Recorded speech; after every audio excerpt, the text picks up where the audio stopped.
Hi, everybody. This is Mike Gerdes from the Greater Philadelphia Center for Spiritual Living, and this is a beautiful little wonder dog called Yoga. And we're coming here to talk to you today, another love note, and today we're going to talk about being forever green. Yep, forever green. Now, what I'm talking about being forever green is not living in a tropical forest, although that's okay too. What I'm talking about is continuing to grow along spiritual lines, or to continue to grow along your professional lines, or to continue growing along your sports lines. Whatever it is that is your dharma, whatever it is that Spirit is telling you to do, however you're showing up in life, what we want to do is keep on growing. Keep on moving, keep on growing. Now the problem I see, and I've fallen victim from this in the past from time to time, is to have a little to appear a little bit of full of myself, thinking maybe I know it all already. I've done this. How many times have I done the Science of Mind first class? Let's see, is it 71 times? Something like that. And I think I've got it all down. And somebody else is offering a program, and I'm thinking, like a friend of mine once told me, he said, you know, if that was a class worth going to, I'd be teaching it. And I sort of, there's a part of me that loved that that cockiness. But you know what? I recognize that cockiness is good for the chicken world, but it's not that good for me. Because the problem is contempt before investigation keeps me from being green and growing, keeps me from learning, keeps me from recognizing, believe it or not, there is stuff I don't know yet. And there's stuff that I could learn better. Because, hey, face it, gang, you and I, as spiritual beings, are just part way on this evolutionary process. Everything's evolving, which means you and I are evolving, which means God in us is evolving.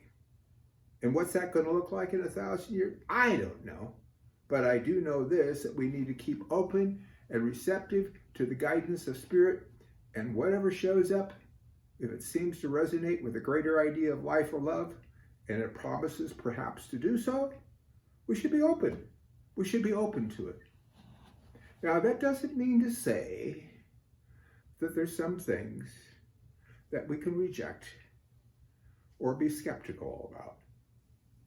Because there's a lot of stuff that comes at us from time to time, especially on the internet, that you want to be real skeptical of, especially around election time. But not only election time. I've gone to some of these New Age fairs, and trust me, walk in there with some skepticism too. Because you need to recognize there is principle, and there are people pounding the drum for something else that's not principle.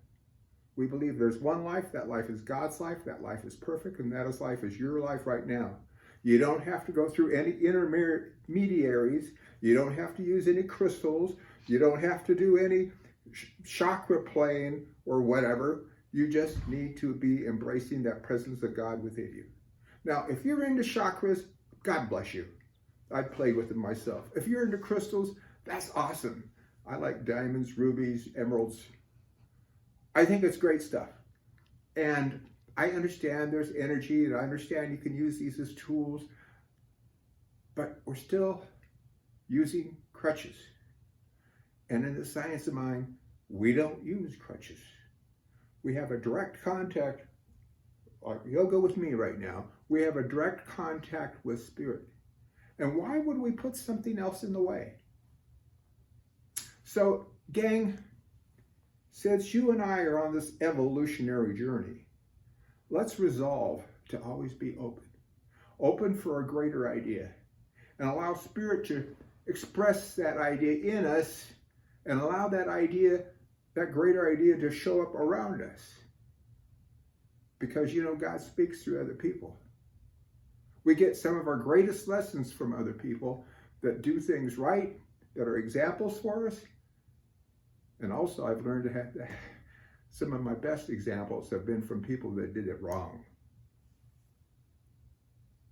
So God bless them. God bless all our teachers. God bless us if we remain open to that greater expression of life that seeks to be expressing through us. And let's keep green. Let's keep growing.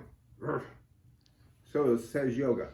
And so stay tuned next week, stay tuned tomorrow for a love note from Dr. Maxine. It'll be wonderful.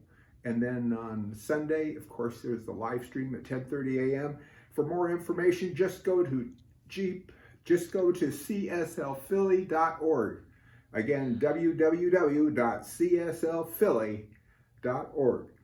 Thanks for showing up. Bye-bye now.